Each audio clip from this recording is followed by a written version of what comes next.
당신들은 대체 왜 한국을 못 잡아먹어 안다리오? 우리가 틀렸어. 틀렸단 말이오. 러시아 방산 최고의 거물. 그가 생방송 도중 떨리는 손으로 마이크를 잡고 전 세계를 향해 충격적인 고백을 시작했습니다. 내 인생엔 두 번의 후회가 있소이다. 그리고 그는 20년 만에 봉인해 두었던 금기어를 꺼내 들었습니다.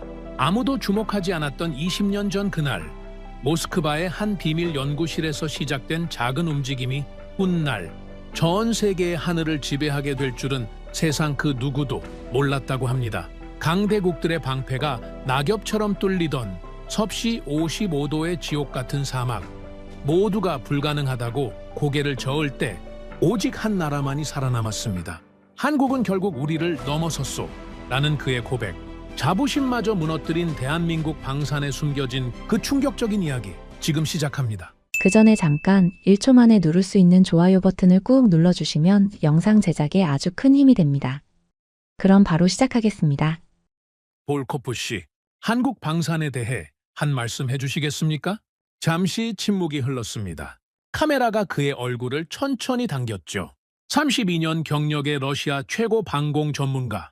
그가 천천히 고개를 들었습니다. 내 인생에는 두 번의 후회가 있습니다.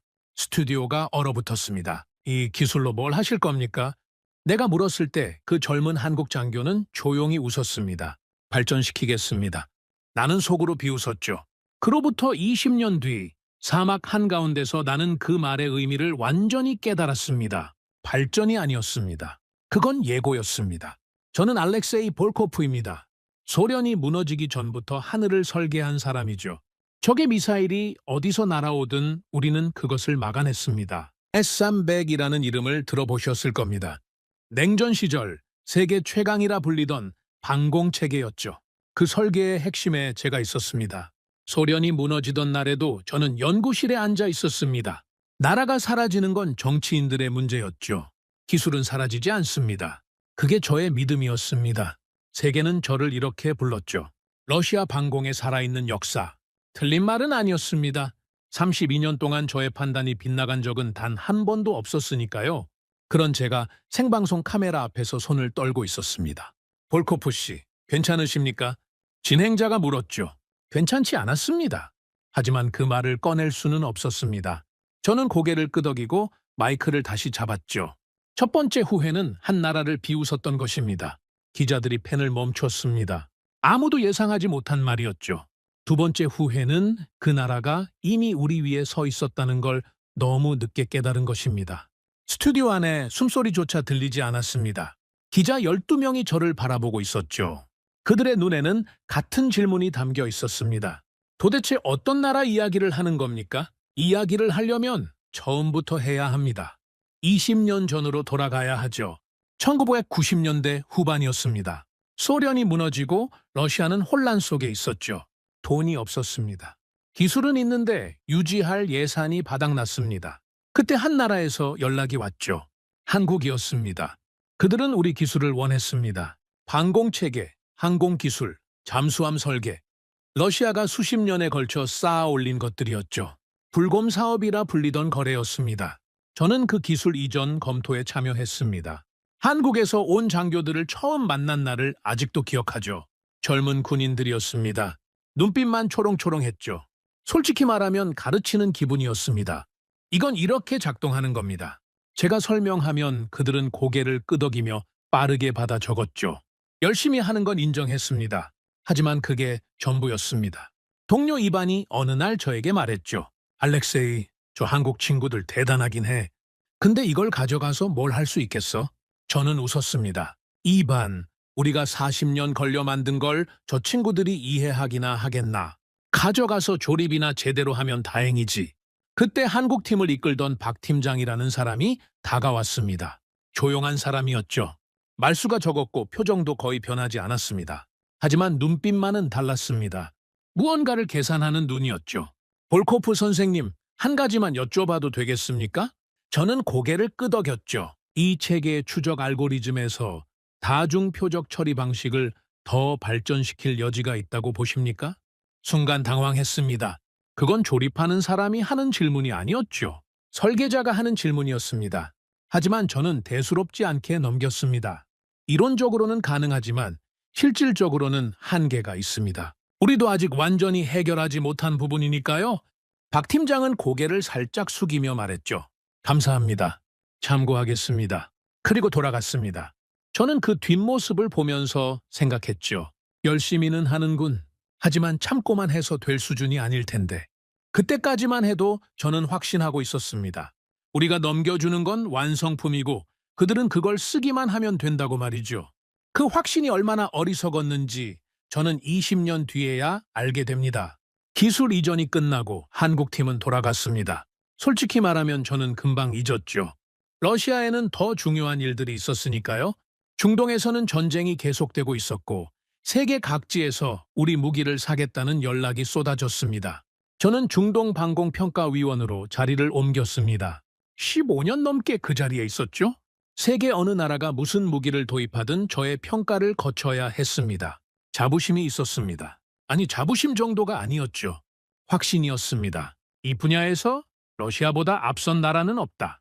미국이 유일한 경쟁자고 나머지는 전부 우리 아래다. 그게 제가 30년 넘게 살아온 세계의 질서였습니다. 그런데 그 질서가 무너지기 시작한 겁니다. 처음에는 소문이었습니다. 중동 쪽에서 이상한 이야기가 들려왔죠. 한국이 방공체계 입찰에 참가한다더군. 동료 드미트리가 커피를 마시며 말했습니다. 저는 잔을 내려놓으며 되물었죠. 한국이? 방공체계를? 그래? 천공이라는 이름이래. 저는 피식 웃었습니다. 천공, 하늘의 활이라는 뜻이죠. 하늘을 지키는 활이라. 이름 하나는 그럴듯하게 지었군. 저는 속으로 생각했습니다. 미사일 시대에 자기네 무기에 활이라는 이름을 붙이다니 낭만은 있는 나라야. 하지만 낭만으로 미사일을 막을 수는 없죠. 참가는 자유지. 결과도 자유고. 제가 그렇게 말하자 드미트리도 웃었습니다.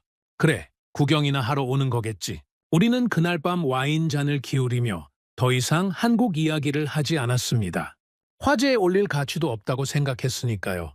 그런데 며칠 뒤 입찰 참가국 명단이 공식 발표됐습니다. 미국, 영국, 이스라엘, 러시아, 그리고 한국 5나라였죠. 저는 명단을 보면서 고개를 갸우뚱했습니다. 미국의 패트리엇, 이스라엘의 아이언돔 계열, 영국의 체계, 그리고 우리 S-400. 여기까지는 이해가 됐죠. 전부 수십 년간 실전에서 검증된 것들이었으니까요. 하지만 한국이 이 자리에 있다는 건 솔직히 당혹스러웠습니다. 이건 강자들만의 자리인데 저는 혼잣말을 했죠. 하지만 당시에는 그냥 그러려니 했습니다. 참가하는 것과 경쟁하는 건 다른 문제니까요. 제가 중동에 도착한 건 한여름이었습니다. 비행기 문이 열리는 순간 숨이 막혔죠. 섭씨 52도. 공기 자체가 뜨거운 벽 같았습니다. 아스팔트 위로 아지랑이가 피어올랐고 30초만 서 있어도 셔츠가 젖었습니다. 이런 곳에서 방공시험을 한다고 저는 속으로 중얼거렸죠. 하지만 조건이 극한이면 극한일수록 진짜 실력이 드러나는 법입니다. 저는 오히려 자신이 있었습니다. 극한 환경은 러시아의 전문 분야니까요. 도착 다음 날 환영 만찬이 열렸습니다. 각국 대표들이 한자리에 모였죠. 미국 팀은 자신감이 넘쳤습니다. 영국 팀은 여유로웠죠. 이스라엘 팀은 과묵했지만 눈빛이 날카로웠습니다. 그리고 한국 팀이 들어왔습니다. 저는 그 순간을 정확히 기억합니다. 다른 나라들은 10명 이상의 대규모 팀이었죠. 한국 팀은 소규모였습니다. 화려함도 없었고 목소리도 크지 않았습니다. 조용히 자리에 앉았죠. 미국 측 관계자 하나가 저에게 다가와 귓속말을 했습니다. 저 팀 봤어? 관광하러 온 거 아냐? 저도 웃었죠. 에어컨이나 만들던 나라가 방공체계를 들고 오다니. 용감하긴 하군. 우리는 킥킥거렸습니다. 주변에서도 비슷한 분위기였죠. 한국팀을 진지하게 보는 사람은 단 한 명도 없었습니다. 하지만 저는 그 만찬에서 한 가지를 놓치고 있었습니다. 한국팀은 웃지 않았습니다. 떠들지도 않았죠. 조용히 앉아서 무언가를 확인하고 있었습니다. 나중에 알았지만 그들은 이미 시험 시나리오를 분석하고 있었던 겁니다. 우리가 와인잔을 기울이고 있을 때 그들은 이미 준비를 끝내고 있었죠. 그 차이를 저는 그때 몰랐습니다. 결과는 이미 정해져 있다고 생각했으니까요. 하지만 정해져 있었던 건 맞습니다. 다만 그 결과의 주인공이 우리가 아니었을 뿐이죠. 그날 밤 숙소로 돌아와 침대에 누웠습니다. 사막의 밤은 낮과는 전혀 달랐죠. 고요했습니다. 바람 소리만 창문을 때렸습니다. 저는 천장을 바라보며 생각했죠. 이번 입찰은 수월하겠군. 경쟁이랄 것도 없어. 눈을 감았습니다. 내일부터 시작될 시험이 기대됐죠. 그게 제 인생 마지막 평화로운 밤이었다는 걸 저는 아직 몰랐습니다. 다음 날 아침, 시험장으로 향하는 버스 안이었습니다. 창밖으로 끝없는 모래벌판이 펼쳐져 있었죠. 태양이 이미 사막을 달구고 있었습니다. 아침 8시인데 벌써 섭씨 45도를 넘기고 있었죠. 시험장에 도착하자 규모에 먼저 놀랐습니다. 축구장 수십 개를 합쳐놓은 크기였죠. 한가운데 거대한 통제센터가 자리 잡고 있었고 그 주변으로 각국의 장비 배치 구역이 나뉘어 있었습니다. 자, 오늘부터 본격적으로 시작됩니다. 중동 측 평가단장이 마이크를 잡았죠. 전체 브리핑이 시작된 겁니다. 시험 일정은 총 5일이었습니다. 첫째 날과 둘째 날은 장비 설치 및 환경 적응, 셋째 날은 극한 환경 추적 시험, 넷째 날은 실사격 시험, 그리고 다섯째 날은 종합평가였죠. 브리핑이 끝나고 각국 팀이 자기 구역으로 흩어졌습니다. 저는 천천히 시험장을 걸으며 각 팀의 준비 상황을 살폈죠. 평가위원이니까요. 모든 팀을 직접 눈으로 확인하는 건 제 일이었습니다. 먼저 미국 구역으로 갔습니다. 패트리엇 체계가 이미 위용을 드러내고 있었죠. 장비 규모부터 압도적이었습니다. 대형 트레일러 6대가 줄지어 서 있었고 기술진만 20명이 넘었죠. 미국 팀 책임자가 저를 보더니 성큼 다가왔습니다. 볼코프, 우리 장비 한번 봐. 이번에 업그레이드된 버전이야. 다중 표적 동시 처리 능력이 한 단계 올라갔지. 자신감이 얼굴에 가득했죠. 저는 고개를 끄덕이며 장비를 둘러봤습니다. 확실히 인상적이었습니다. 미국은 미국이었죠. 돈과 기술을 아낌없이 쏟아부은 게 눈에 보였으니까요. 영국 구역도 마찬가지였습니다. 깔끔하게 정리된 장비 배치, 체계적인 인력 운용, 여유가 묻어나왔죠. 영국팀 수석 엔지니어가 차 한 잔을 건네며 말했습니다. 알렉세이, 이번엔 우리가 좀 보여줄 게 있어. 기대해도 좋아. 이스라엘 구역은 분위기가 달랐습니다. 말이 없었죠. 묵묵히 장비를 점검하고 있었습니다. 실전 경험이 많은 나라답게 군더더기가 없었습니다. 저는 이스라엘을 은근히 경계하고 있었죠. 실전에서 단련된 기술은 무시할 수 없으니까요. 그리고 마지막으로 한국 구역에 도착했습니다. 저는 멈춰 섰습니다. 다른 나라들과 확연히 달랐죠. 장비 규모가 작았습니다. 인원도 적었습니다. 트레일러 세대의 기술진 10명 남짓이었죠. 드미트리가 옆에서 속삭였습니다. 저게 전부야. 저는 아무 말 하지 않았죠. 대신 한국팀의 움직임을 지켜봤습니다. 그런데 이상한 점이 있었습니다. 장비 규모는 작은데 움직임이 빨랐죠. 낭비가 없었습니다. 한 사람이 두세 가지 역할을 동시에 처리하고 있었습니다. 마치 이 환경을 이미 수백 번 시뮬레이션한 것처럼 말이죠. 그때 한국팀 한가운데서 낯익은 얼굴을 봤습니다. 박 팀장이었죠? 20년 전 모스크바에서 만났던 그 젊은 장교, 더 이상 젊지는 않았습니다. 머리에 흰 것이 섞여 있었고 얼굴에는 세월의 무게가 느껴졌죠. 하지만 눈빛은 변하지 않았습니다. 아니, 더 깊어져 있었습니다.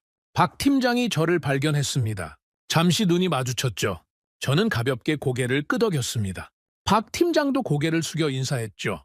그게 전부였습니다. 말은 없었지만 20년의 시간이 그 사이에 흐르고 있었습니다. 저는 돌아서면서 속으로 생각했죠. 20년 전 그 질문을 했던 사람이 여기까지 왔군. 대단한 집념이야. 하지만 집념만으로 이 판에서 이길 수는 없지. 그날 저녁 각국 수석 대표들이 모인 비공식 저녁 자리가 있었습니다. 술이 몇 잔 돌자 분위기가 풀어졌죠. 자연스럽게 한국 이야기가 나왔습니다. 미국 측 책임자가 먼저 입을 열었죠. 솔직히 말해서 한국이 왜 여기 있는 건지 모르겠어. 가전제품 만드는 나라 아냐? 웃음이 번졌습니다. 영국 엔지니어가 거들었죠. 에어컨 기술로 미사일을 막겠다는 건가? 창의적이긴 하네. 또 한 번 웃음이 터졌습니다. 저도 웃었죠. 부끄럽지만 솔직히 말하면 저도 같은 생각이었으니까요. 이스라엘 대표만 웃지 않았습니다. 조용히 와인잔을 돌리고 있었죠. 저는 그게 좀 신경 쓰였습니다. 자네는 어떻게 생각하나? 제가 물었죠. 이스라엘 대표는 잠시 생각하더니 말했습니다. 과소평가는 위험한 거야, 알렉세이. 그 말에 자리가 잠깐 조용해졌습니다. 하지만 금방 다시 웃음소리로 채워졌죠. 누군가 말했습니다. 이스라엘은 원래 조심성이 많잖아. 걱정 마. 결과 보면 알게 될 거야. 저도 그렇게 생각했습니다. 결과가 모든 걸 말해줄 거라고 말이죠. 이틀이 지났습니다. 장비 설치와 환경 적응 기간이었죠. 낮 기온은 매일 50도를 넘겼습니다. 장비들이 과열 경고를 쏟아냈죠. 기술진들은 연신 땀을 닦아가며 냉각 장치를 조정했습니다. 그런데 셋째 날 아침 상황이 달라졌습니다. 평가단장이 긴급 브리핑을 소집했죠. 오늘 오후 대규모 모래폭풍이 예보되어 있습니다. 기온 55도의 시야 확보가 거의 불가능한 조건입니다. 회의실이 술렁였죠.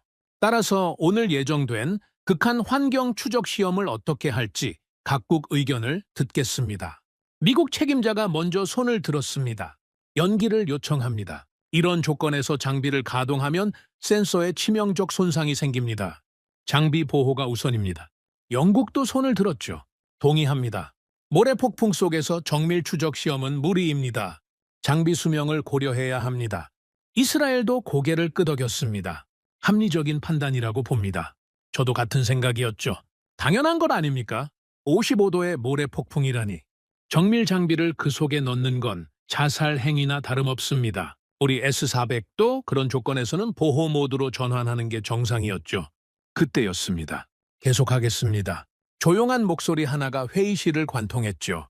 모든 시선이 한쪽으로 쏠렸습니다. 한국팀 대표였습니다. 모래폭풍 조건에서 시험을 진행하겠습니다. 회의실이 얼어붙었죠. 미국 책임자가 얼굴을 찡그리며 말했습니다. 정말입니까? 장비 손상 감수하겠다는 겁니까? 시험 조건이 극한이면 극한일수록 실전에 가깝습니다. 실전에서는 날씨를 고를 수 없으니까요. 담담한 목소리였습니다. 떨림도 없었고 허세도 없었죠. 사실을 말하는 사람의 어조였습니다. 회의실 안에 묘한 공기가 흘렀습니다. 아무도 말하지 않았죠. 저는 한국팀 대표의 얼굴을 바라봤습니다. 옆에 박 팀장이 서 있었죠. 여전히 무표정이었습니다. 하지만 눈빛에는 확신이 담겨 있었습니다. 미국 책임자가 코웃음을 쳤죠. 용기는 인정하지만 무모함과 용기는 다릅니다. 영국 엔지니어도 고개를 저었습니다. 장비 날리고 싶으면 그렇게 하시죠. 저도 솔직히 같은 생각이었습니다. 무모하다고 말이죠. 55도 모래 폭풍 속에서 정밀 추적 시험을 강행하겠다니. 장비가 버틸 리 없었습니다. 우리 기술로도 불가능한 조건이었으니까요. 오후가 됐습니다. 하늘이 변하기 시작했죠. 서쪽에서 거대한 모래벽이 밀려오고 있었습니다. 마치 살아있는 괴물 같았죠. 소리부터 달랐습니다. 낮은 울림이 땅을 타고 전해져 왔습니다. 모래폭풍이 시험장을 덮쳤습니다. 앞이 보이지 않았죠. 모래가 피부를 때렸습니다. 숨을 쉬기도 힘들었습니다. 강대국 팀들은 이미 장비를 덮개로 씌우고 통제실 안으로 대피한 상태였죠. 저도 통제실 안에서 모니터를 보고 있었습니다. 시험장 카메라가 모래먼지 속에서 간신히 영상을 잡아내고 있었죠. 그 화면 속에서 한국팀이 움직이고 있었습니다. 모래폭풍 한가운데서 말입니다. 기술진들이 장비를 조정하고 있었죠. 고글을 쓰고 얼굴을 천으로 감싼 채였습니다. 모래가 옷 사이로 파고드는 게 화면으로도 보였죠. 피부가 벌겋게 달아올라 있었습니다. 드미트리가 중얼거렸습니다. 미쳤군. 저도 같은 생각이었죠. 하지만 동시에 뭔가 불편한 감정이 올라왔습니다. 저건 단순한 무모함이 아니었습니다. 저 사람들은 뭔가를 믿고 있었죠. 자기네 장비가 버틸 수 있다는 걸 알고 있는 것처럼 보였습니다. 그때 화면 속에서 박 팀장의 모습이 잡혔습니다. 모래폭풍 한가운데 서 있었죠. 장갑을 벗고 맨손으로 장비 패널을 만지고 있었습니다. 손가락에서 피가 보였죠. 모래에 긁힌 것 같았습니다. 하지만 멈추지 않았습니다. 순간 20년 전 기억이 떠올랐습니다. 모스크바 연구실에서 노트에 빼곡히 적어가던 한국 장교들. 쉬는 시간에도 질문을 멈추지 않던 그 집요함. 새벽까지 불이 꺼지지 않던 그들의 숙소. 그때도 저렇게 했었죠. 가슴 한쪽이 묘하게 불편해졌습니다. 왜인지 모르겠지만 옛날에 비웃었던 장면이 지금은 다르게 보였죠. 저건 무모함이 아니라 각오였습니다. 하지만 저는 그 생각을 빠르게 지워버렸죠. 각오가 대단해봤자 결과가 안 나오면 소용없으니까요. 모래폭풍 속에서 추적 시험을 하면 데이터가 엉망이 될 게 뻔했습니다. 아무리 열심히 해봤자 물리 법칙을 이길 수는 없죠. 그렇게 생각했습니다. 시험은 3시간 동안 진행됐습니다. 모래폭풍이 잦아들 기미가 없었죠. 통제실 안에서 각국 대표들은 한국팀 화면을 보며 고개를 저었습니다. 저러다 장비 다 망가뜨리겠어. 내일 실사격은 어쩌려고 저러는 거지? 자업자득이지 뭐. 저도 고개를 끄덕였습니다. 안타깝지만 현실은 현실이니까요. 그런데 시험이 끝나고 데이터가 올라오기 시작했습니다. 통제실 전광판에 숫자가 하나씩 표시됐죠. 먼저 한국 체계의 추적 정확도가 떴습니다. 99.7%. 저는 눈을 의심했습니다. 뭐라고? 드미트리가 의자에서 벌떡 일어났죠. 이게 말이 됩니까? 통제실이 술렁였습니다. 55도, 모래폭풍, 시야 확보 불가능한 조건에서 추적 정확도 99.7%라니 우리 S400도 정상 조건에서 그 수치를 안정적으로 내기 어렵습니다. 저는 모니터를 다시 봤죠. 숫자는 변하지 않았습니다. 과열 경고도 없었습니다. 센서 오류도 없었죠. 시스템 지연도 제로였습니다. 모든 수치가 정상이었습니다.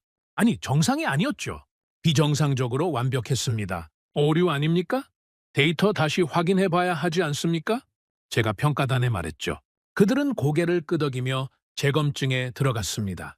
두 번째 확인, 결과 동일. 세 번째 확인, 결과 동일. 오류가 아니었습니다. 통제실이 조용해졌습니다. 아까까지 한국팀을 비웃던 사람들이 입을 다물었죠. 아무도 말하지 않았습니다. 하지만 모두의 눈에 같은 질문이 떠오르고 있었습니다. 이게 어떻게 가능하지? 저는 의자에 등을 기대며 전광판을 바라봤습니다. 99.7이라는 숫자가 머릿속에서 맴돌았죠. 이건 설명이 안 됩니다. 이건 우리가 준 기술이 아닙니다. 우리가 넘겨줬던 건 이런 수준이 아니었죠. 완전히 다른 체계였습니다. 그때 창밖을 봤습니다. 모래폭풍이 서서히 걷히고 있었죠. 그 너머로 한국팀이 장비를 정리하는 모습이 보였습니다. 여전히 조용했습니다. 환호도 없었고 자축도 없었죠. 마치 당연한 결과라는 듯이 묵묵히 다음 준비를 하고 있었습니다. 그 모습이 저를 더 불편하게 만들었습니다. 숫자가 나를 부정하고 있었습니다. 32년간 쌓아온 저의 판단 체계가 처음으로 흔들리고 있었죠. 하지만 인정할 수는 없었습니다. 아직은 말이죠. 내일이 있으니까, 실사격 시험이 남아있으니까 추적은 추적일 뿐이다. 실제로 미사일을 맞추는 건 완전히 다른 문제다. 저는 그렇게 스스로를 달랬습니다.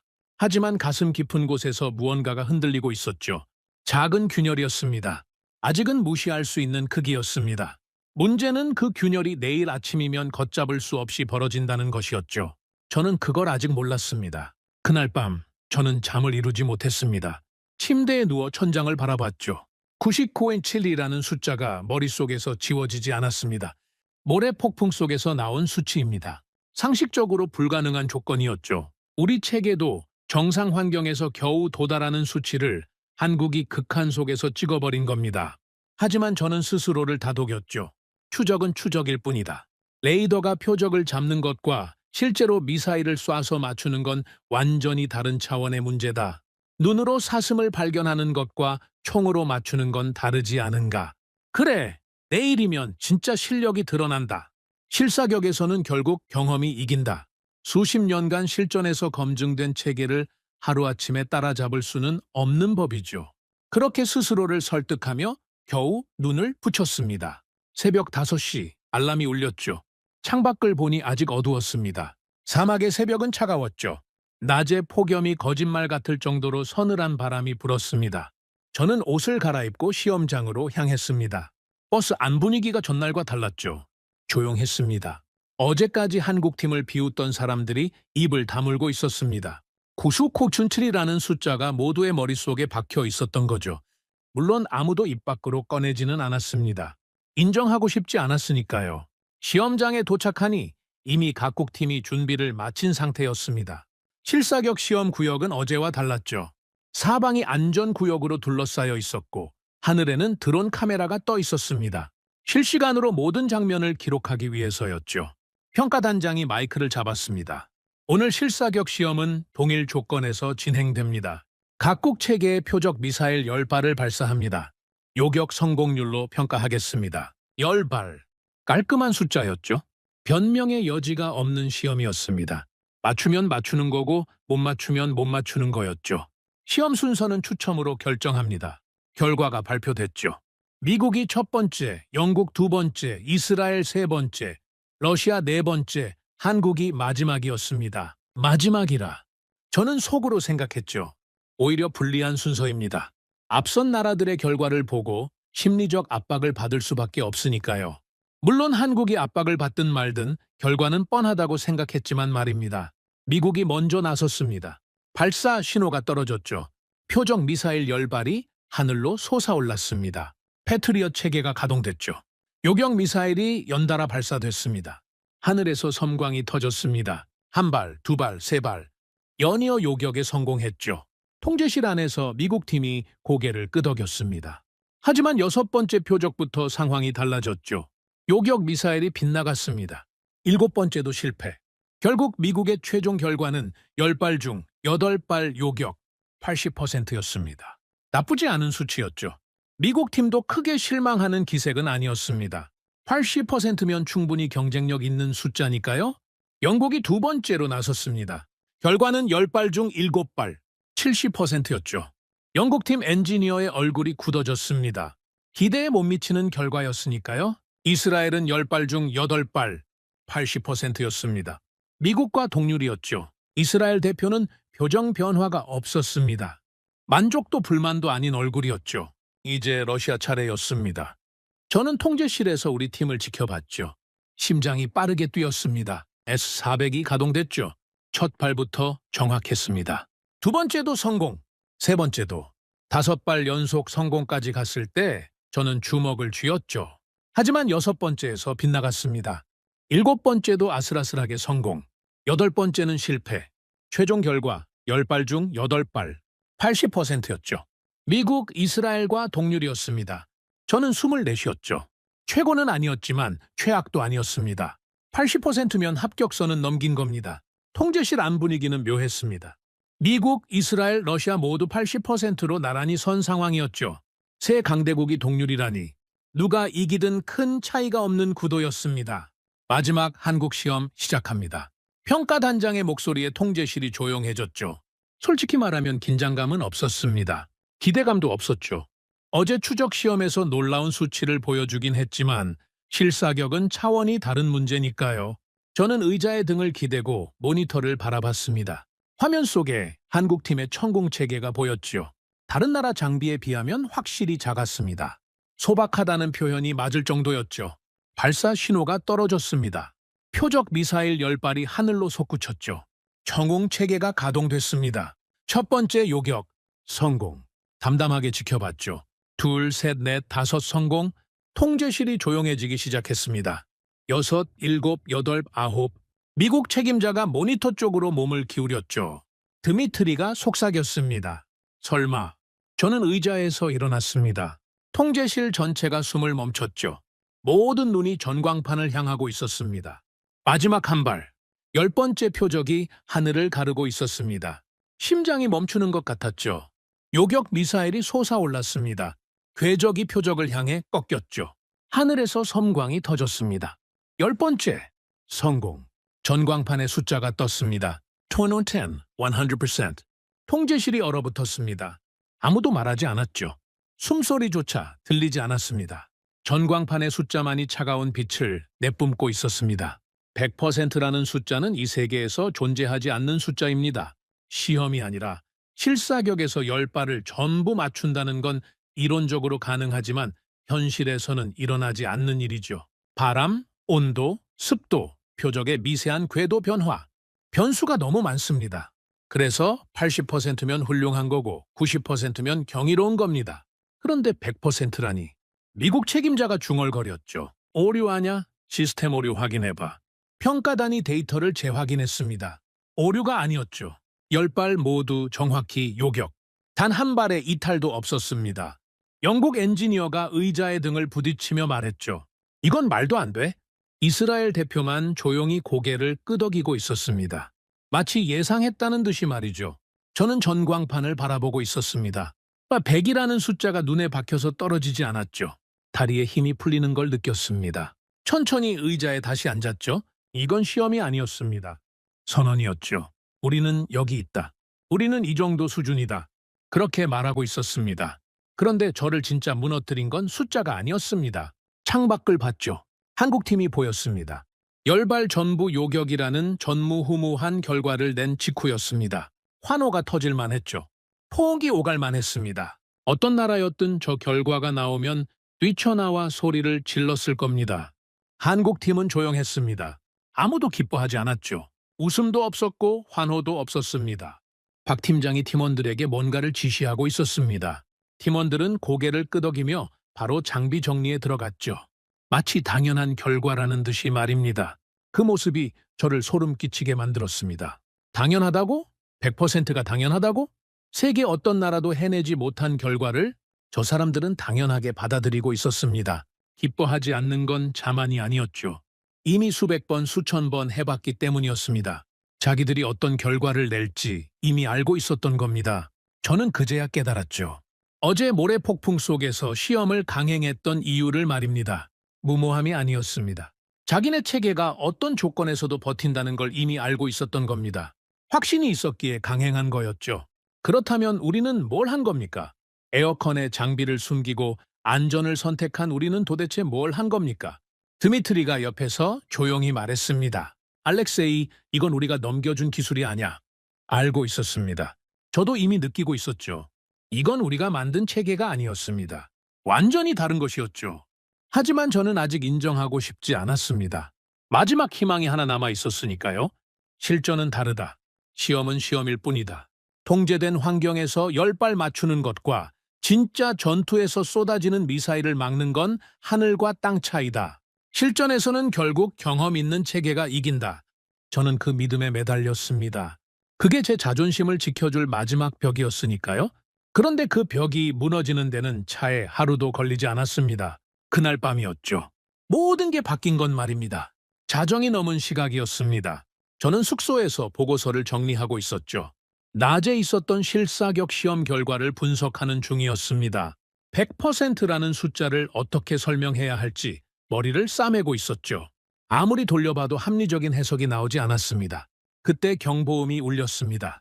처음에는 시험 관련 알림인 줄 알았죠. 하지만 소리가 달랐습니다. 날카롭고 연속적이었습니다. 건물 전체가 진동했죠. 전화기가 울렸습니다. 볼코프, 벙커로 오십시오. 지금 당장 평가단장의 목소리였죠. 떨리고 있었습니다. 저는 보고서를 내려놓고 뛰었습니다. 복도에서 사람들이 쏟아져 나왔죠. 각국 대표들, 기술진들, 군 관계자들 모두 같은 방향으로 달리고 있었습니다. 지하 벙커였죠. 누군가 소리쳤습니다.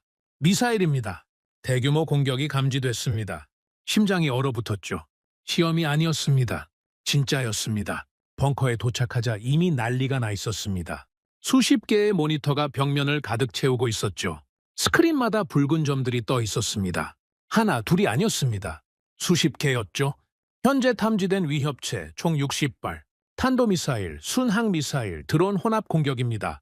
군 지휘관의 보고의 벙커, 아니 술렁이었습니다. 60발이라니. 이건 단순 도발이 아니었죠. 대규모 기습이었습니다. 저는 스크린을 바라봤습니다. 붉은 점들이 일정한 간격으로 이쪽을 향해 움직이고 있었죠.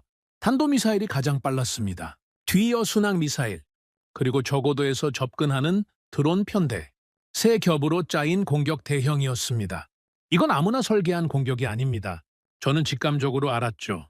방공체계의 약점을 정확히 노린 구성이었습니다. 고고도, 중고도, 저고도를 동시에 공격해서 방어체계를 과부하시키는 전술이었죠. 착탄 예상시간? 누군가 물었습니다. 최초 착탄까지 약 12분입니다. 12분? 겨우 12분이었죠. 수백만 시민이 사는 수도가 그 너머에 있었습니다.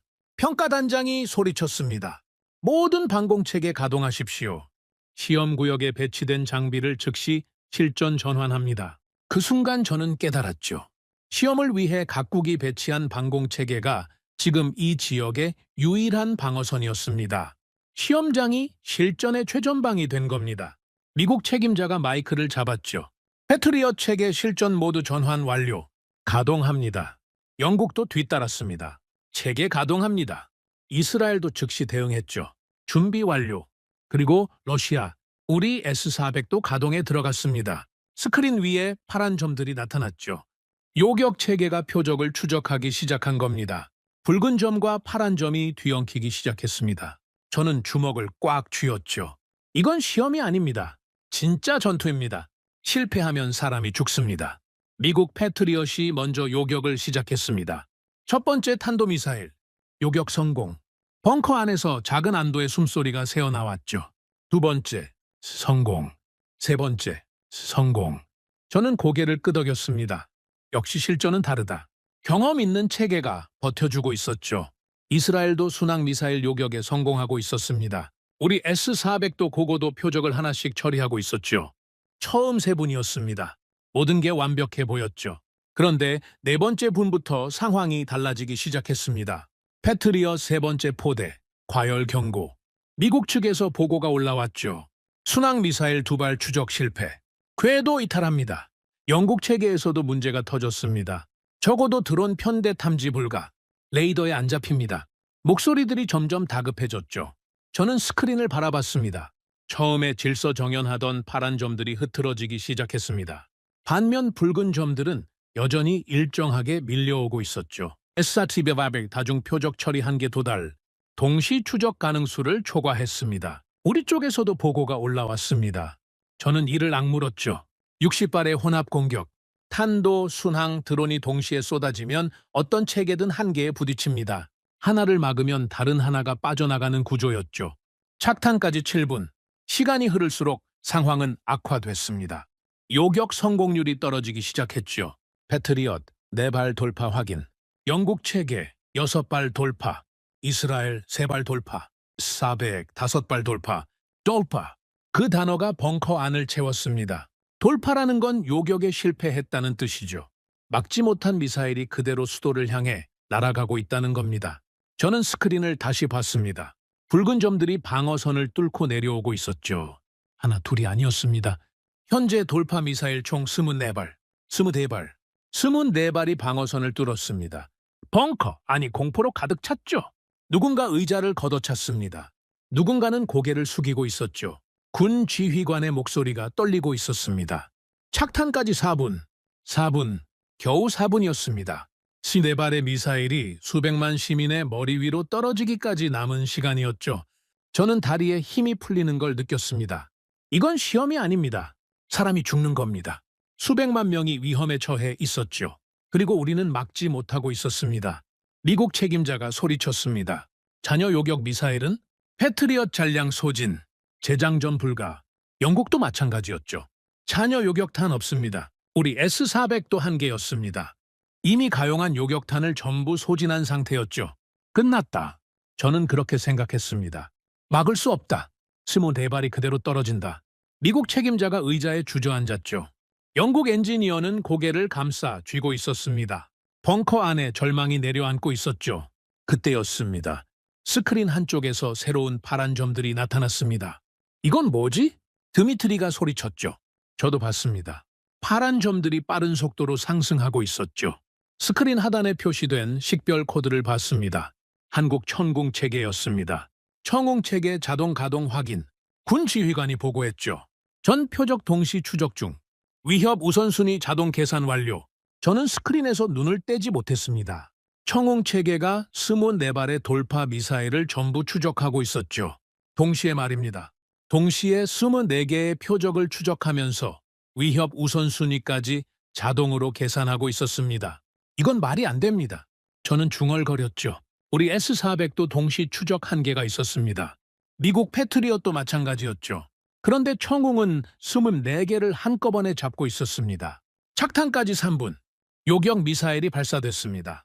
하나가 아니었죠. 동시에 여러 발이 솟아올랐습니다. 스크린 위로 파란 궤적이 그려졌죠.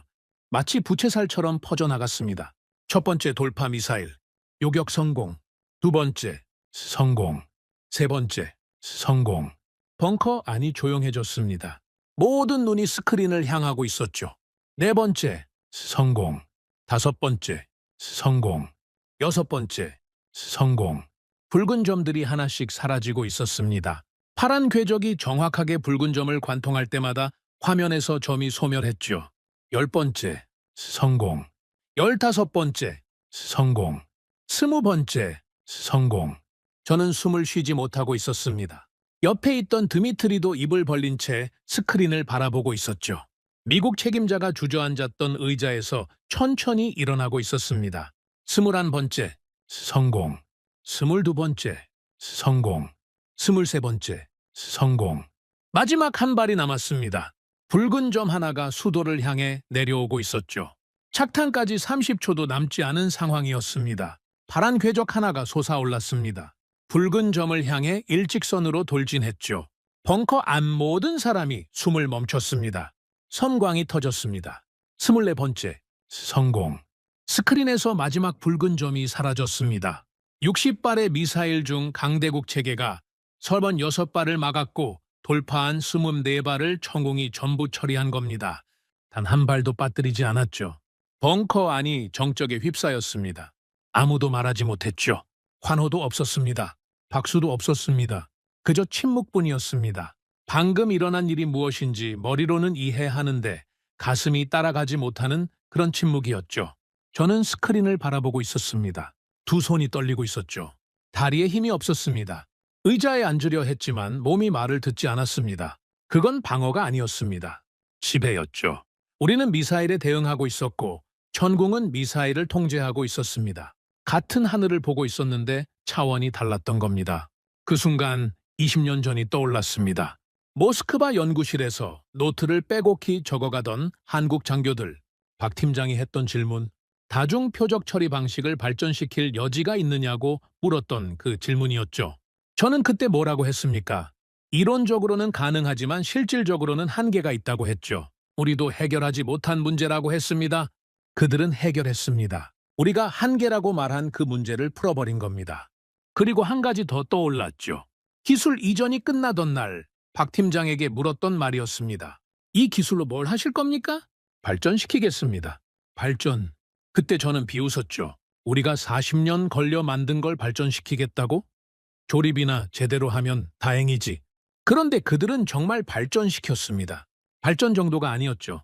완전히 새로운 것을 만들어낸 겁니다. 우리가 넘겨준 건 시작점이었을 뿐이었습니다. 저는 벙커 한 구석에 서서 스크린을 바라봤습니다. 화면 속에 한국팀이 보였죠. 여전히 조용했습니다. 스루 4발을 전부 막아낸 직후인데도 환호가 없었습니다. 박 팀장이 팀원들에게 무언가를 지시하고 있었죠. 침착했습니다. 마치 훈련을 한 번 더 끝낸 것처럼 말입니다. 그 모습을 보는 순간 가슴 한가운데가 무너져 내리는 걸 느꼈습니다. 자존심이 아니었죠. 그보다 더 깊은 곳이었습니다. 30년 넘게 쌓아온 저의 세계 자체가 무너지고 있었습니다. 우리가 졌습니다. 저는 속으로 말했죠. 시험에서 진 게 아닙니다. 시대에서 진 겁니다. 벙커 안에는 아직 경보등 불빛이 돌아가고 있었습니다. 전투는 끝났죠. 하지만 아무도 움직이지 못했습니다. 스크린에는 위협체 제로라는 표시가 떠 있었죠. 60발의 미사일이 전부 처리된 겁니다. 단 한 발도 수도에 도달하지 못했습니다. 피해 제로, 완벽한 방어였죠. 하지만 그 완벽한 방어를 해낸 건 우리가 아니었습니다. 벙커 안 공기가 무거웠습니다. 아까까지 소리치고 보고하던 사람들이 전부 입을 다물고 있었죠. 경보음이 꺼지자 정적이 밀려왔습니다. 그 정적이 오히려 더 무서웠습니다.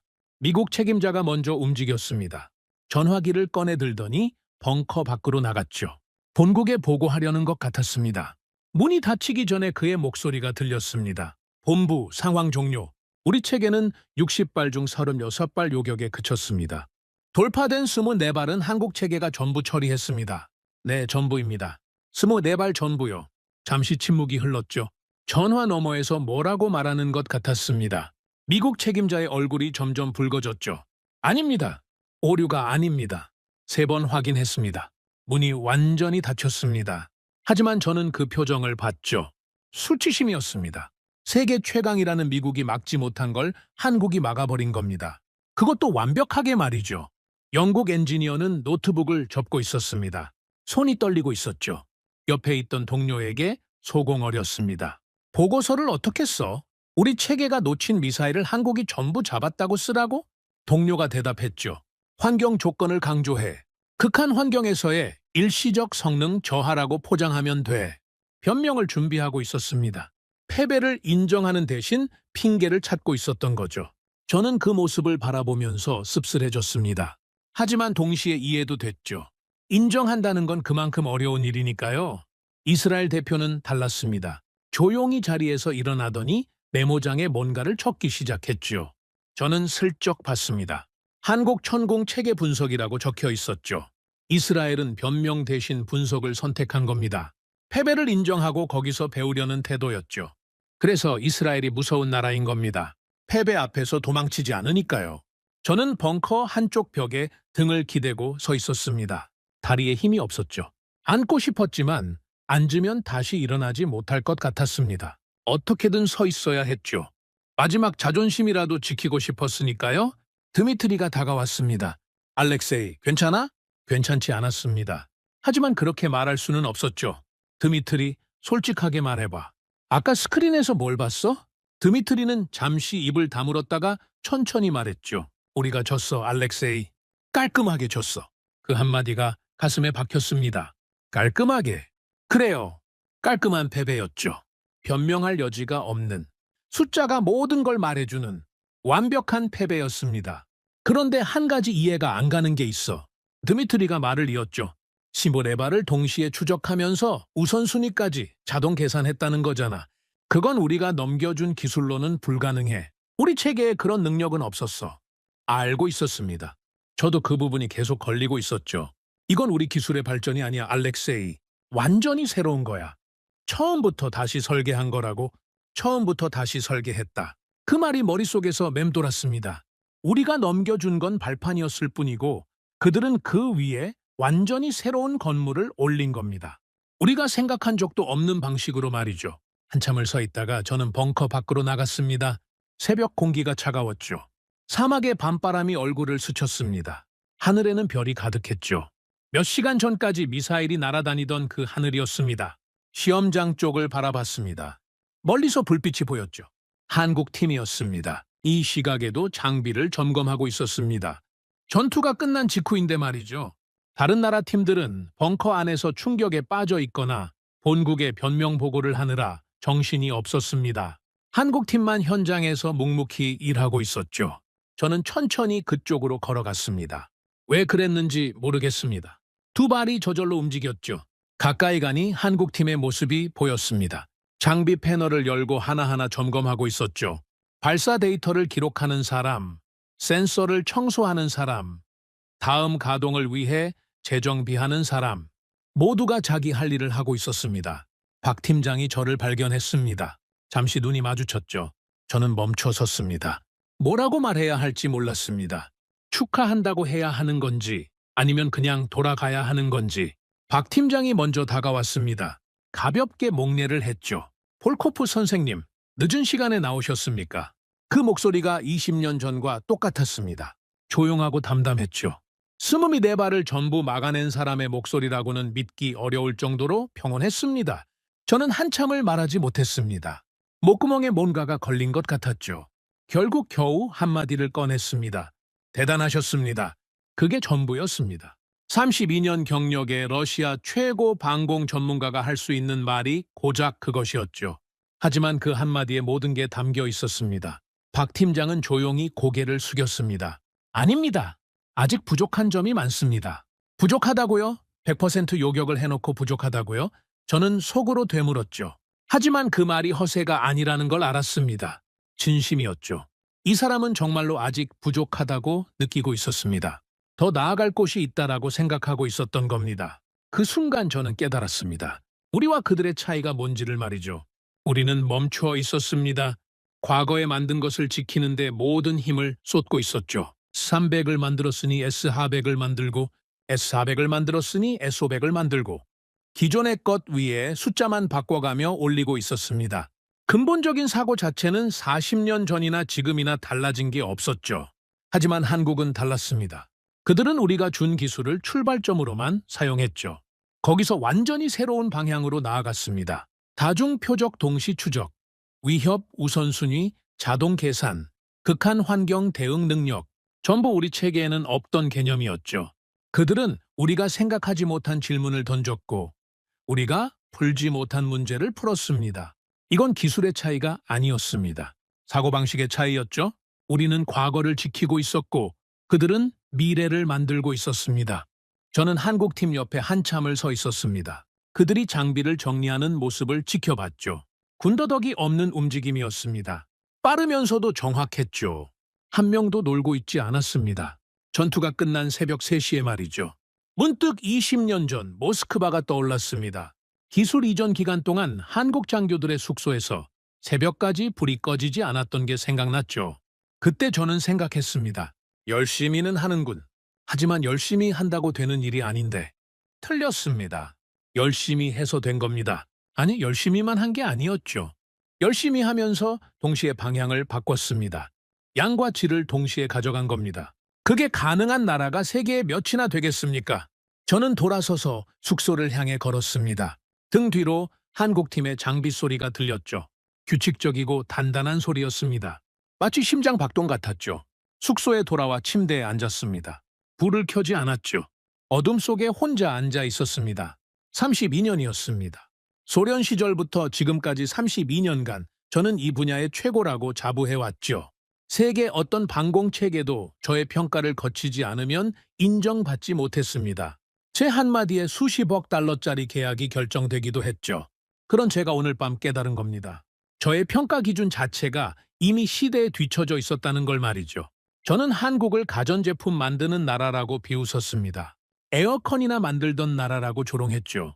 기술을 넘겨줘도 조립이나 하면 다행이라고 생각했습니다. 그 오만의 대가를 사막 한가운데서 치르고 있었습니다. 침대 옆 탁자 위에 낡은 수첩이 있었죠. 저는 그걸 집어들었습니다. 20년 전부터 쓰던 기술 노트였죠.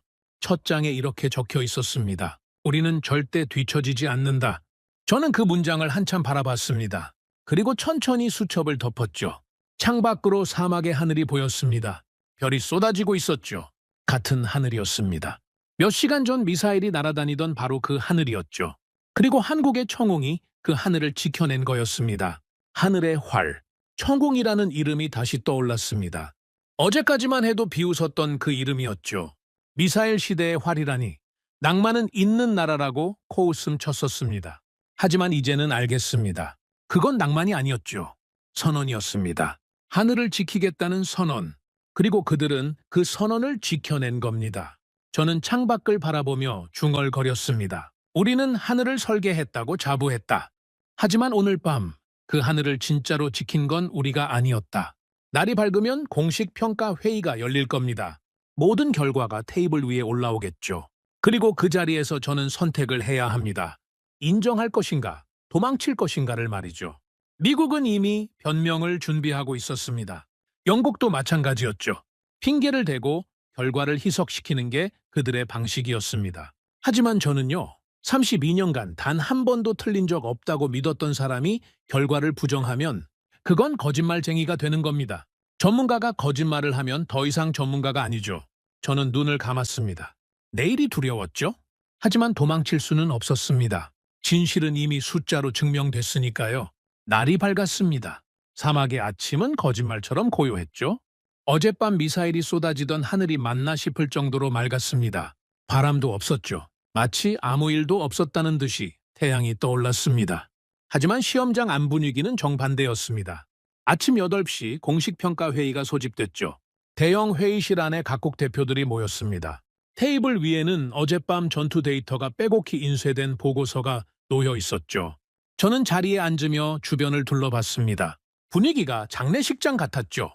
미국 책임자는 눈이 충혈되어 있었습니다. 밤새 본국과 통화한 게 분명했죠. 영국 엔지니어는 커피를 연신 마시고 있었습니다. 손이 떨리고 있었죠. 이스라엘 대표만 평소와 다름없는 표정이었습니다. 한국팀 대표와 박 팀장은 나란히 앉아 있었죠. 조용했습니다. 어젯밤 24발을 전부 막아낸 사람들이라고는 믿기지 않을 만큼 담담한 모습이었습니다. 평가단장이 마이크를 잡았죠. 어젯밤 실전 상황에 대한 종합 분석 결과를 발표하겠습니다. 스크린에 데이터가 떠올랐습니다. 총 위협체 60발, 탄도미사일 20발, 순항미사일 26발, 드론 15기. 혼합 공격이었죠. 먼저 각국 체계별 요격 결과가 나왔습니다. 미국 패트리엇, 배정표적 18발 중 14발 요격, 4발 돌파, 요격률 78%. 영국 체계, 배정표적 12발 중 6발 요격, 6발 돌파, 요격률 50%. 이스라엘 체계, 배정표적 15발 중 12발 요격, 3발 돌파, 요격률 80%. 러시아 S-400, 배정표적 15발 중 4발 요격, 11발 돌파, 요격률 27%. 저는 숫자를 보고 숨이 멎을 뻔했습니다. 27%. 우리 S-400이 겨우 27%밖에 못 막았다는 겁니까? 저는 보고서를 다시 봤죠. 착각이 아니었습니다. 15발 중 11발이 돌파했습니다. 강대국 중 최하위였죠. 어젯밤 벙커에서는 혼란 속에 정확한 수치를 몰랐습니다. 총 24발이 돌파했다는 것만 알았죠. 하지만 이렇게 국가별로 분류된 결과를 보니 현실이 더 잔인했습니다. 우리가 가장 많이 뚫린 겁니다. 회의실이 술렁였죠. 러시아 측 동료가 제 옆에서 작은 소리로 말했습니다. 알렉세이, 이건 환경 때문이야. 사막 조건이 우리 체계에 불리했을 뿐이야.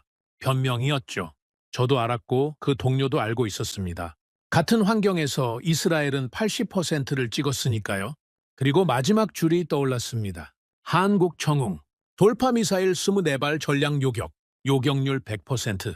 숫자가 스크린 위에서 빛나고 있었죠. 24발 중 24발, 단 한 발도 놓치지 않았습니다. 다른 나라들이 전부 합쳐서 막지 못한 24발을 한국 혼자 전부 처리한 겁니다.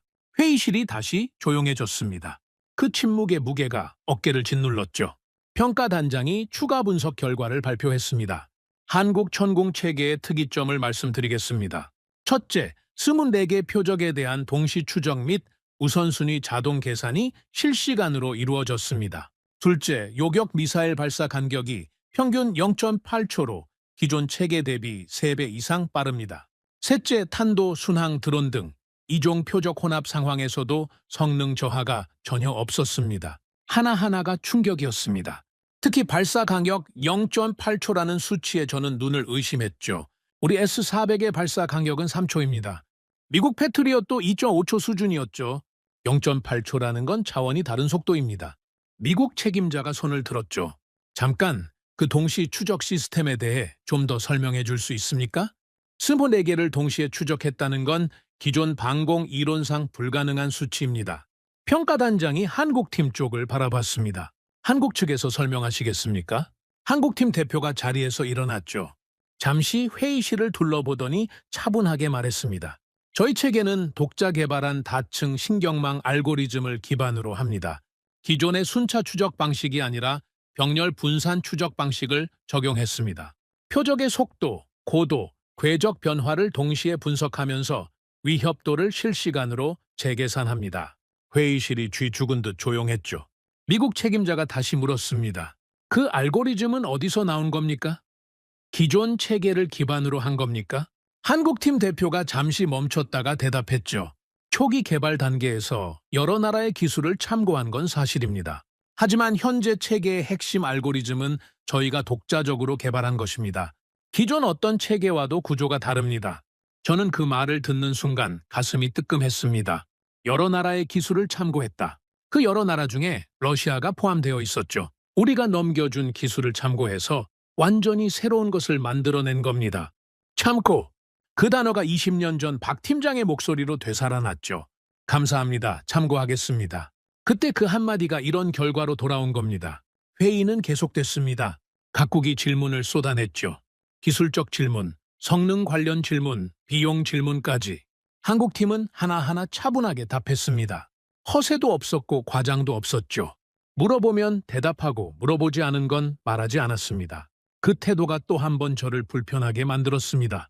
보통 이런 자리에서 압도적인 결과를 낸 팀은 으스대기 마련이죠. 이건 우리가 최고라고 이건 아무도 못 따라온다고 자랑하는 게 인지상정입니다. 한국팀은 그러지 않았죠. 마치 시험을 한 번 더 치른 것처럼 담담했습니다. 결과에 취하지 않았죠. 이미 다음을 보고 있었습니다. 회의가 끝나고 점심시간이 됐습니다. 식당에서 밥을 먹는데 맛을 느낄 수가 없었죠. 입안이 모래를 씹는 것 같았습니다.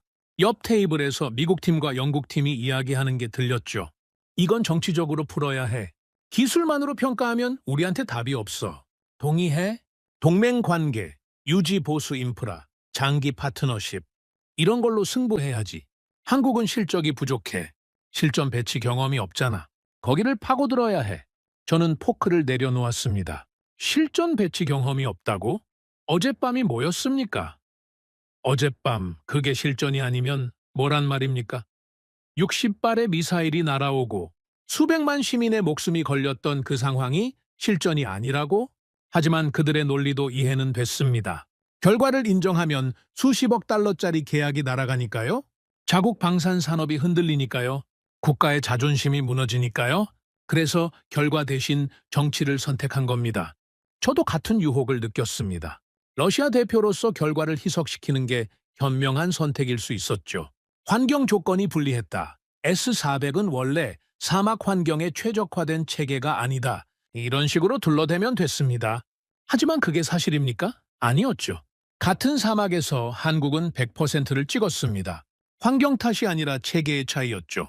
오후에 개별 면담 시간이 있었습니다. 평가단이 각국 대표를 따로 만나서 의견을 듣는 자리였죠. 제 차례가 됐을 때 평가단장이 물었습니다. 볼코프 씨, 러시아 측의 공식 견해를 말씀해 주시겠습니까? 저는 잠시 침묵했습니다. 머릿속에서 두 가지 목소리가 싸우고 있었죠. 하나는 변명하라는 목소리였습니다. 환경 탓을 하고 정치적으로 풀라는 목소리였죠. 다른 하나는 인정하라는 목소리였습니다. 숫자는 거짓말하지 않는다는 목소리였죠. 저는 입을 열었습니다. 어젯밤 결과에 대해 할 말이 있습니다. 평가단장이 고개를 끄덕였죠. 한국 천공 체계의 성능은 우리의 예상을 완전히 뛰어넘었습니다. 특히 다중표적 동시 처리 능력과 이종표적 혼합 대응 능력은 현존하는 어떤 체계보다 우수합니다. 말하면서 목소리가 떨렸습니다. 이건 러시아 대표로서 해서는 안 되는 말이었죠. 자국 체계의 패배를 공식적으로 인정하는 발언이었으니까요. 평가단장이 놀란 눈으로 저를 바라봤습니다. 그건 러시아의 공식 입장입니까? 아닙니다. 알렉세이 볼코프 개인의 견해입니다. 저는 그렇게 말했죠. 공식 입장으로 말하면 본국에서 난리가 날 테니까요. 하지만 개인 견해라도 말하지 않으면 저는 더 이상 전문가가 아니게 됩니다. 면담실을 나오자 드미트리가 기다리고 있었죠. 알렉세이, 안에서 뭐라고 했어? 사실을 말했어. 드미트리가 한숨을 쉬었습니다. 모스크바에서 좋아하지 않을 거야. 알고 있었죠. 하지만 상관없었습니다. 숫자를 부정하는 순간 저의 32년이 전부 거짓이 되는 거니까요. 저녁이 됐습니다. 각국 팀들이 하나둘 짐을 싸기 시작했죠. 시험은 사실상 끝난 거나 마찬가지였습니다. 미국 팀이 가장 먼저 떠났습니다. 대형 버스 세대에 장비를 싣고 서둘러 나갔죠. 마치 도망치는 것처럼 빠르게 말입니다. 영국 팀도 뒤따랐습니다. 영국 엔지니어가 떠나면서 저에게 말했죠. 알렉세이, 이건 공정한 시험이 아니었어. 환경이 너무 극단적이었지. 저는 대답하지 않았습니다. 대답할 가치가 없었으니까요. 이스라엘 대표는 떠나기 전에 한국 팀 쪽으로 갔습니다. 박 팀장과 악수를 하는 게 보였죠. 짧은 대화를 나누고 돌아갔습니다. 패배를 인정하고 배울 건 배우겠다는 태도였죠. 역시 이스라엘이었습니다. 그리고 저는 시험장 한가운데 서 있었습니다. 해가 지고 있었죠. 사막의 석양이 하늘을 붉게 물들이고 있었습니다. 멀리서 한국팀이 장비를 정리하는 모습이 보였습니다. 서두르지 않았죠.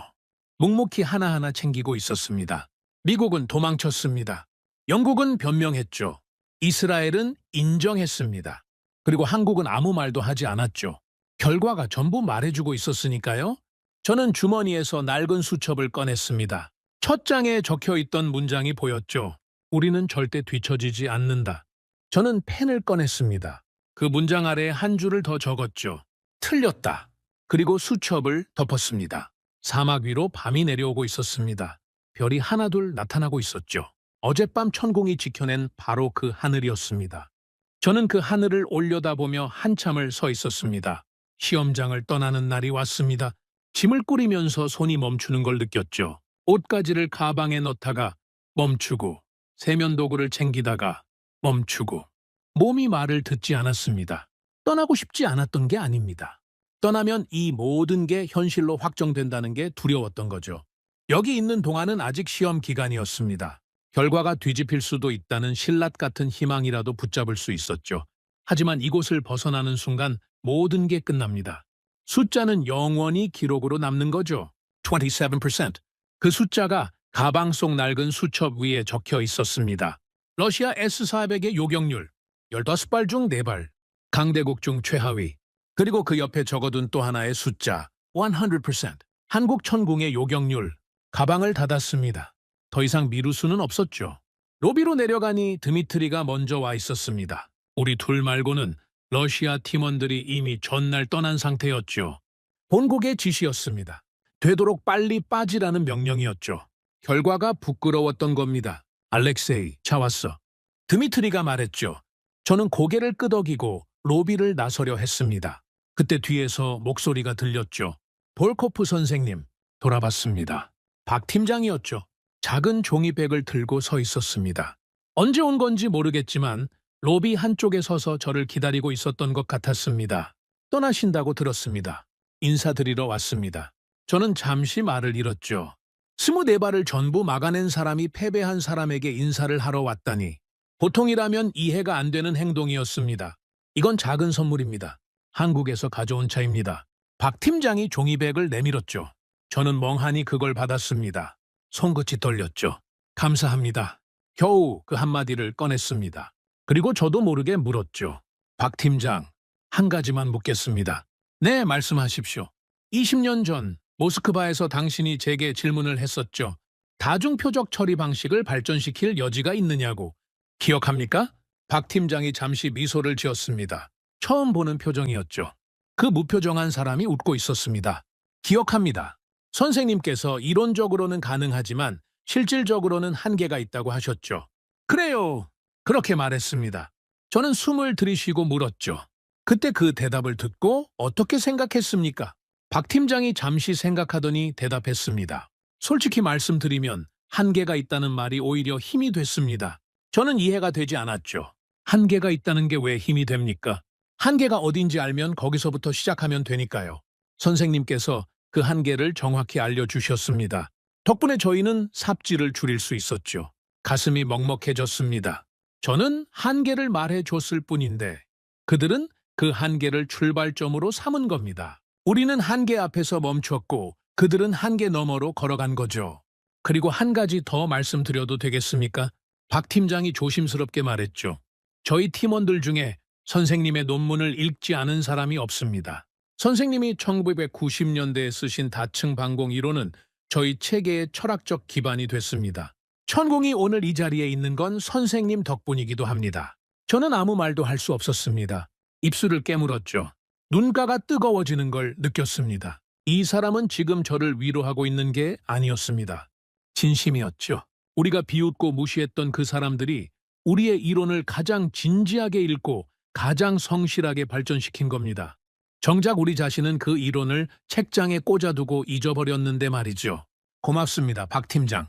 저는 그 한마디가 전부였습니다. 악수를 했죠. 박 팀장의 손은 거칠었습니다. 모래 폭풍 속에서 맨손으로 장비를 만지던 그 손이었죠. 상처 자국이 남아 있었습니다. 차에 탔습니다. 드미트리가 운전대를 잡았죠. 차가 시험장을 빠져나갔습니다. 백미러로 시험장이 작아지는 게 보였죠. 한국 팀의 장비가 아직 서 있었습니다. 마지막까지 정리를 하고 있는 것 같았습니다. 저는 무릎 위에 놓인 종이백을 내려다봤습니다. 한국차, 포장이 소박했죠. 화려하지 않았습니다. 한국팀처럼 말이죠. 공항까지 2시간이었습니다. 차 안은 조용했죠.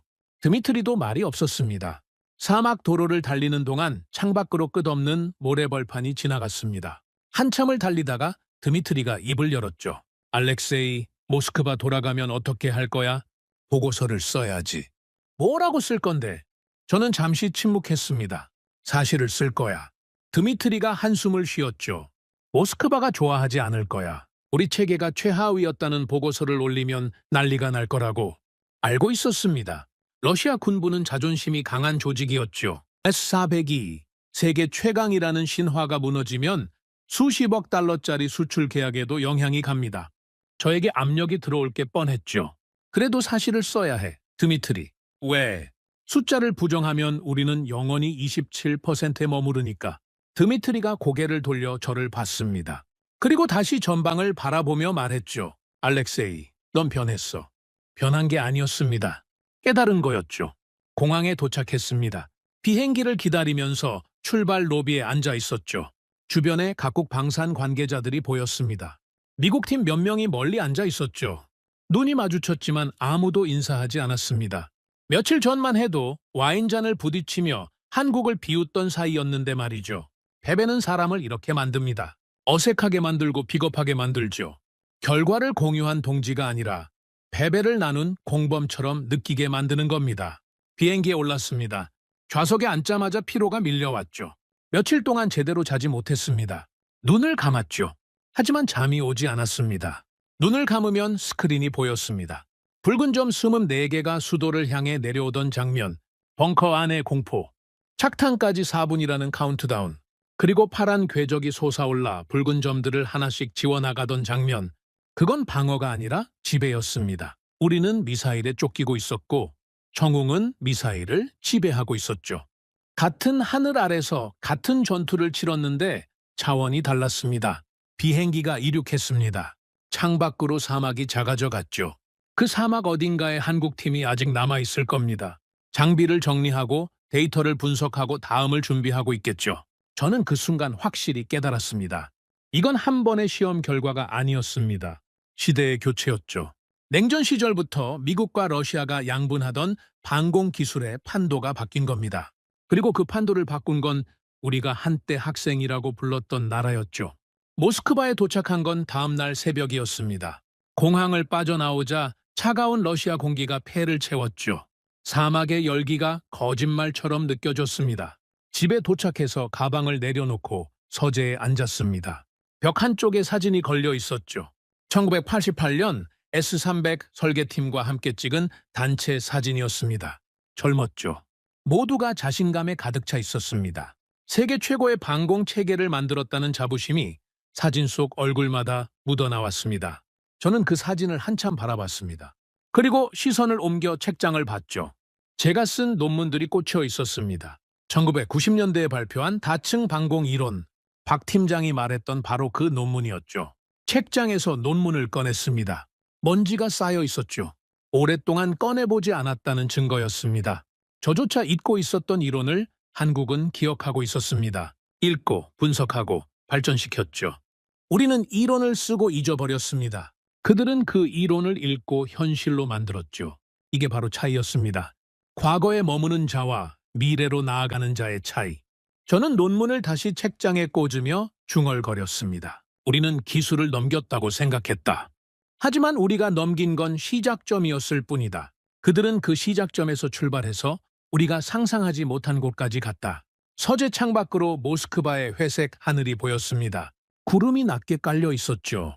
사막의 맑은 하늘과는 달랐습니다. 하지만 하늘은 하늘이었죠. 어디서든 누군가는 그 하늘을 지키기 위해 노력하고 있었습니다. 다만 그 누군가가 더 이상 우리가 아니라는 게 달라진 거였죠. 저는 컴퓨터를 켜고 보고서를 쓰기 시작했습니다. 제목을 적었죠.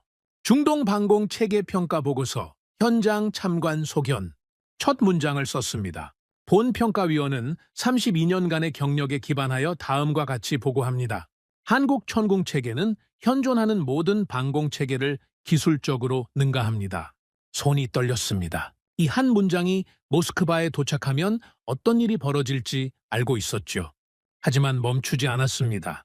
거짓을 쓰는 순간 저의 32년이 전부 무너지니까요. 보고서를 쓰면서 어젯밤 박 팀장의 말이 계속 떠올랐습니다. 한계가 어디인지 알면 거기서부터 시작하면 됩니다. 그 한마디가 모든 걸 설명해주고 있었습니다. 우리는 한계를 정해놓고 거기서 멈췄죠. 그들은 한계를 확인하고 거기서 출발했습니다. 같은 한계를 보고 정반대의 선택을 한 겁니다.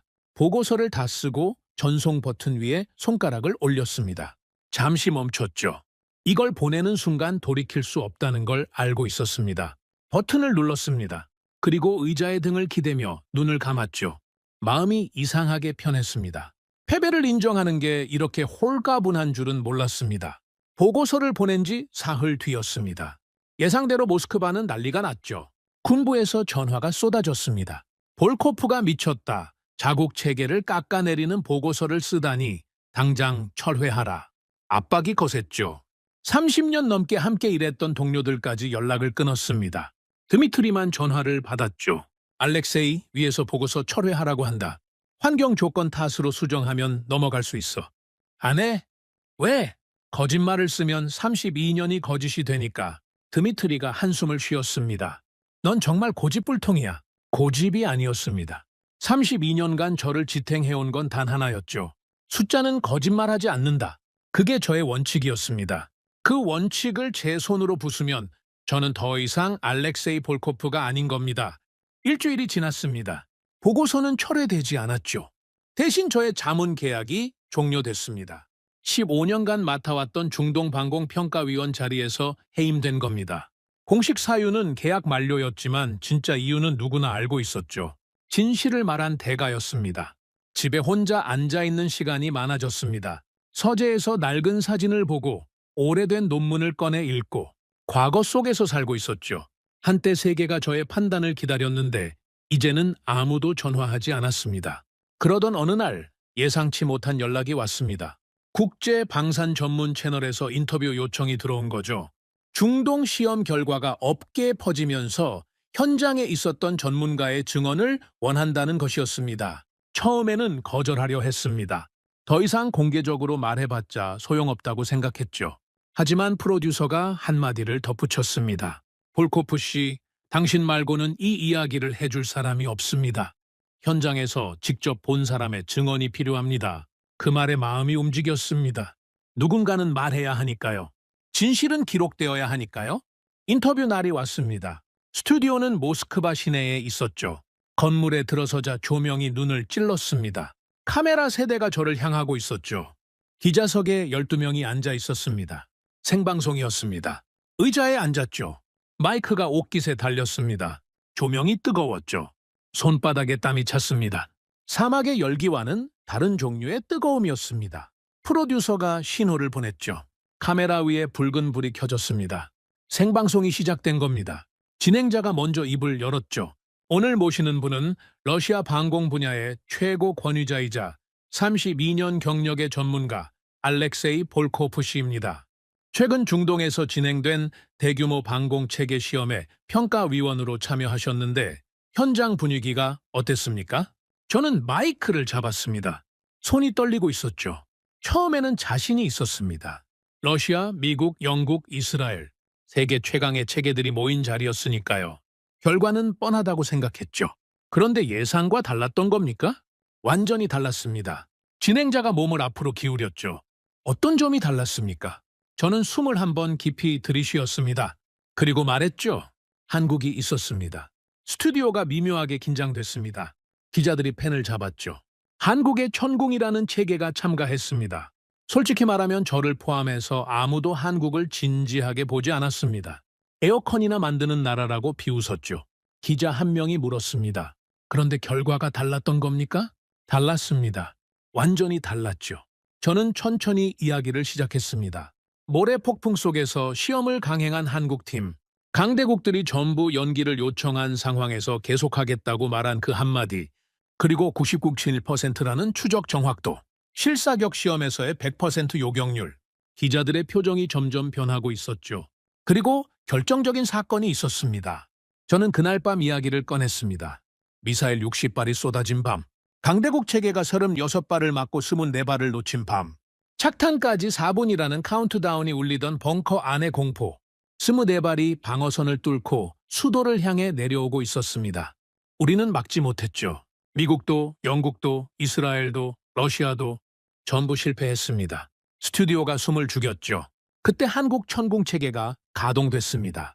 시타야바를 동시에 추적하면서 위협 우선순위를 실시간으로 계산했죠. 그리고 한 발도 빠뜨리지 않고 전부 막아냈습니다. 24발 전부를 말입니다. 기자석에서 웅성거림이 퍼졌습니다. 볼코프 씨, 그게 사실입니까?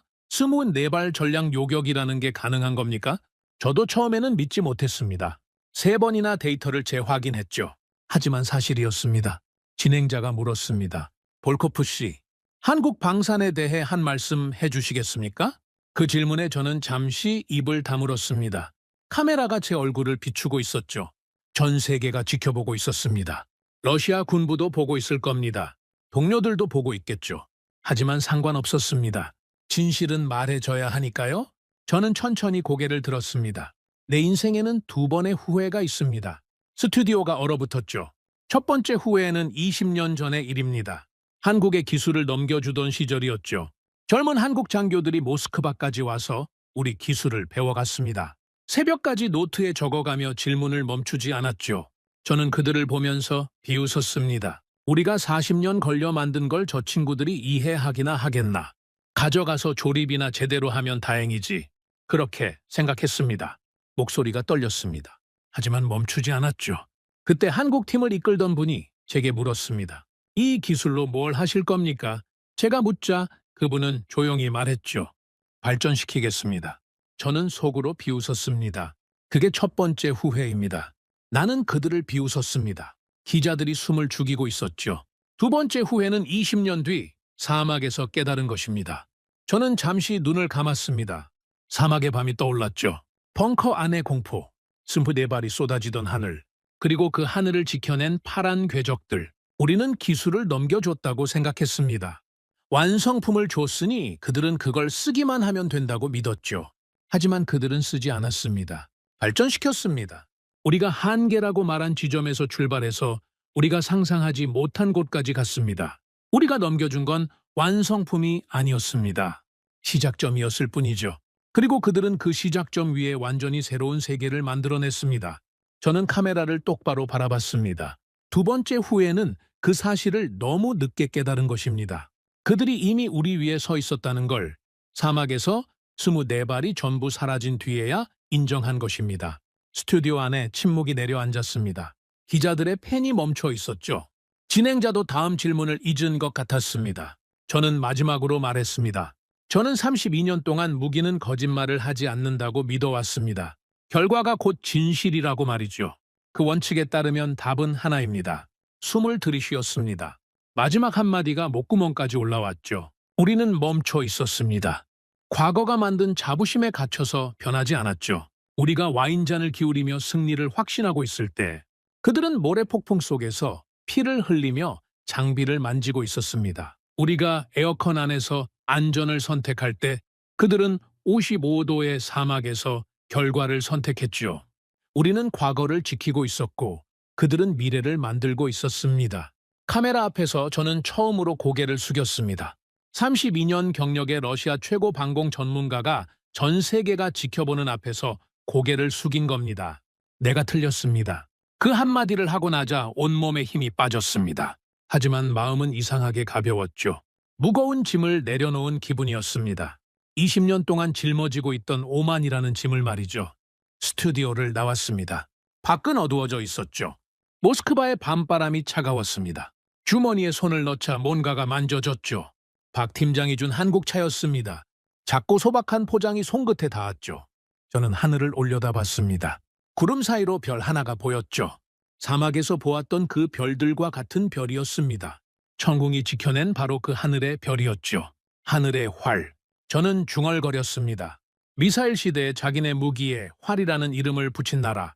그 낭만이 세계의 판도를 바꿔버렸습니다. 발걸음을 옮겼죠. 어디로 가는지는 모르겠지만 멈추지는 않으려 했습니다. 멈추면 다시 과거에 갇히니까요. 우리는 멈췄고 그들은 계속 갔습니다. 그게 전부였습니다. 그리고 그게 모든 차이를 만들었죠. 오늘의 사연은 여기까지입니다. 구독과 좋아요는 영상 제작에 아주 큰 힘이 됩니다. 지금까지 감동테라스 저는 소희였습니다. 오늘도 우리 구독자님들의 가정에 따뜻한 행복이 가득하시길 진심으로 바라겠습니다. 긴 영상 끝까지 시청해주셔서 정말 감사합니다. 내일 더 좋은 이야기로 찾아뵙겠습니다. 감사합니다.